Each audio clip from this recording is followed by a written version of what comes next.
Hello, hello. Milan Lewis is here. I am a wealth architect for powerful women and also a financial freedom mentor. I want to tell you that I had some challenges with technical challenges at the beginning, so I apologize that I'm doing this live broadcast a little bit late, but I hope some of you may join me, and if not, you'll watch it in the recording. So why I want to talk to you about the difference between trading and investing. Recently, I came across an interesting article by a wealth guru who suggested that you should do both trading and investing to create a wealth faster. And while I appreciate the logic behind this argument, the word should kind of put me off. At the same time, I felt that it would be an interesting topic to share with you and to discuss with you. So that's why I decided to do this live video broadcast today on this topic of what is the difference between trading and investing, and what is the right option for you. So investing and trading are two very different methods to grow wealth. While there are some people who make money by employing either methods or both, I think it's important for you to know what is the difference so you could choose the option that is right for you, because they're quite different. The goal of investing, I have my notes because I just wrote the blog on this topic, so I want to make sure I cover everything. So the goal of investing is to gradually and strategically build wealth over a longer period of time by buying and holding to income-producing, appreciating assets. Something like properties, rental properties, or just any kind of appreciating assets. Renting properties, dividend-paying stocks, bonds, mutual funds, etc. Investors often enhance their profits by taking advantage of compounding, which is by reinvesting their dividends and their profits into more of shares of the same asset.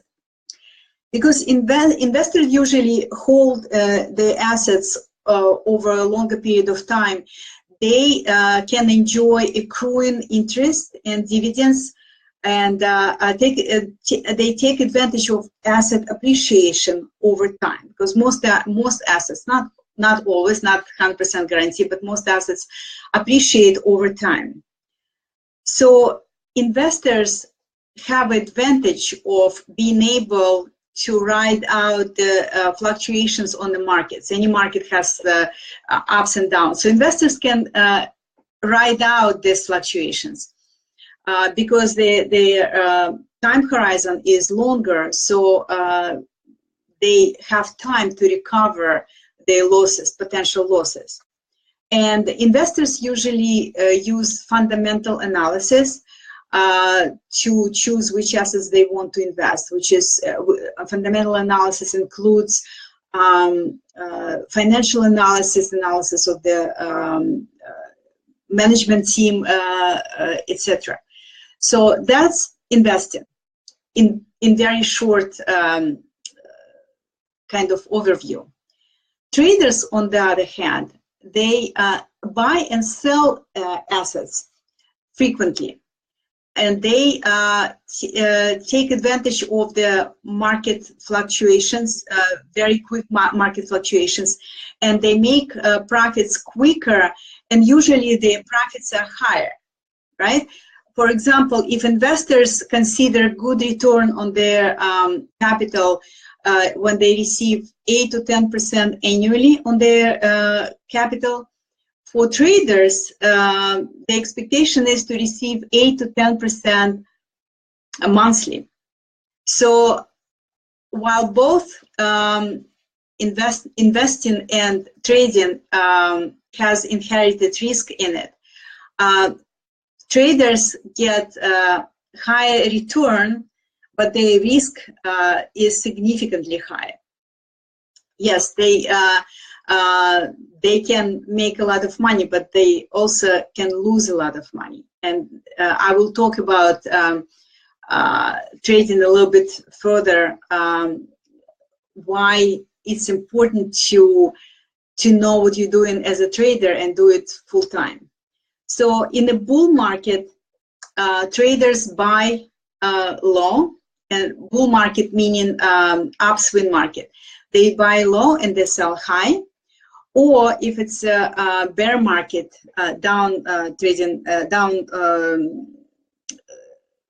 depreciated, fallen market, they sell high and they buy at the lower price to cover their positions. It's called short selling. There are different categories of traders. There are swing traders. These are traders that hold their positions within several days or weeks. There are day traders that hold their position even within shorter period of time. We're talking about hours, so it's they don't hold a position longer than 1 day. And there are scalp traders that hold their position within seconds or minutes. That's financial markets. In real estate, there are traders that called flippers or wholesalers. These are people who buy properties with intention to sell them really quickly. Sometimes they sell them at the high profit without even renovating them, and some of them renovate and then resell. But they don't hold properties long for a long period of time, and they don't have intention to receive income from these properties, or or they don't enjoy asset appreciation. They just want quick profit, and that's called flippers or wholesalers in real estate. That's another trading category.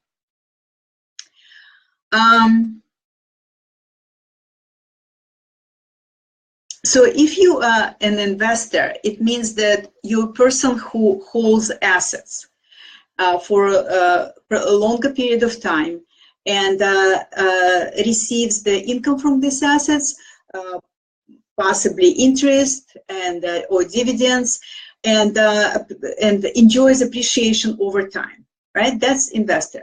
If you're a trader, you attempt to take advantage of the short market swings. And market always goes up and down, every second, every day. So you buy, like I said, you buy asset low and you sell it higher. Now, both investing and trading have inherited risk, like I mentioned before. I consider investing to be a process of relatively predictable outcome, versus trading is really hard to predict the outcome because it just happens very quickly. You don't have enough time horizon, enough, you don't leverage time to see how this asset can recover or grow over time. You just take quick advantage of the market fluctuation. So that's why if you choose to be a trader, you have to be very clear about your risk management rules. I'm not going to cover them today. I have them on my website. I wrote about this before, but you have to be very clear how you can manage your risk so you can sleep at night, which is very important. Nobody wants to create wealth at the expense of losing your health or having more stress that you cannot handle. Now, you can probably see that my inclination is, my personal preference is to be an investor. However, if you ask me, is it possible to make a lot of money by trading? which I also call speculating? The answer is yes, it is possible. And admittedly, there are a few people who made millions of dollars by speculating on particular assets. With this being said, I want to, here's the caveat. The people who I know, the speculators, the traders who I know, they do it professionally, they do it full time, they have a team of researchers, and also very important, they're very well connected in certain areas, so they can get insights about the assets that they consider on speculating. So if you consider, if you feel that you want to make money by trading, consider doing it full time and follow these successful speculators. Follow their, by subscribing to their newsletters or attending their seminars.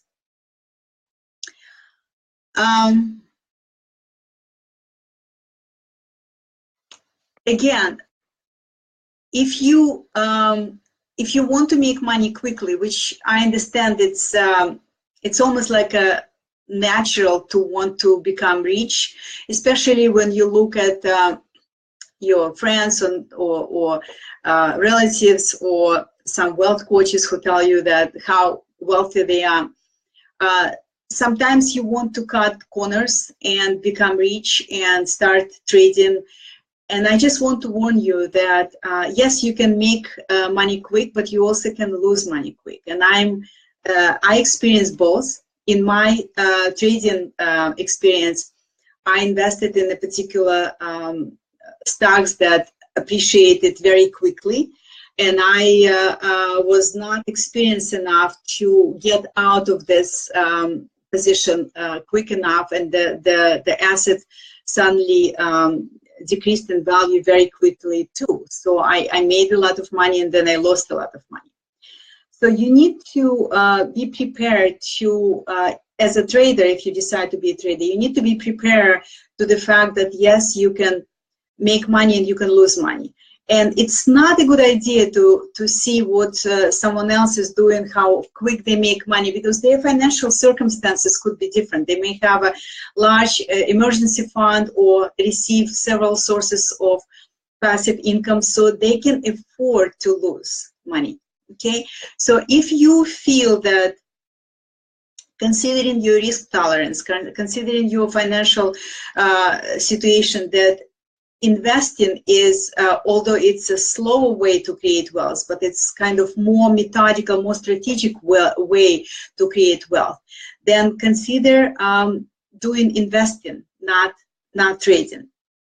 Because think of investing as planning to send your army in a battle. Like, you know, basically your money is your soldiers, and you want to send your army into a battle to win the war. So will you think about different possible scenarios and try to find the best strategic way of winning this battle, right? Versus trading, it's like sending some emergency mission operation. You just in and out. And you don't really have much time to invest in planning this operation. It's very quick, and yes, you can succeed, but you can also lose your soldiers. So that's something that I want you to keep in mind, because I know a lot of women who maybe in the past lost money, or maybe went through the divorce and they lost their assets, and they feel that now they need to catch up. And I can appreciate this sentiment because it's human. However, keep in mind that sometimes when you intend to catch up by trading, by sending your money, your soldiers into a quick rescue operation, you can also lose it. So it's very important to educate yourself, to educate yourself what is the best option for you, what is the strategy for you long term, what is your financial objective, and how your risk tolerance, your risk horizon, and your current financial situation can fit into the bigger picture of creating wealth. So once you educate yourself, then you may decide to hire a financial planner or financial advisor to help you to implement the strategy and brainstorm the strategy with you. When you have a long-term horizon, you can see and you can ride out, like I said, you can ride out market upswings and downswings. And you can plan your strategy, and you can enjoy appreciating assets and receiving income producing assets, and enjoy deductions, tax deductions and expense deductions. So my preference is investing. However, I will never tell you what you should do, because like I said, it depends on your personal preference, on your personal inclinations, on your financial current financial situation, on your financial objectives. And I only want to tell you that, as always, I want you to know that there are options. I want you to see which option works best for you.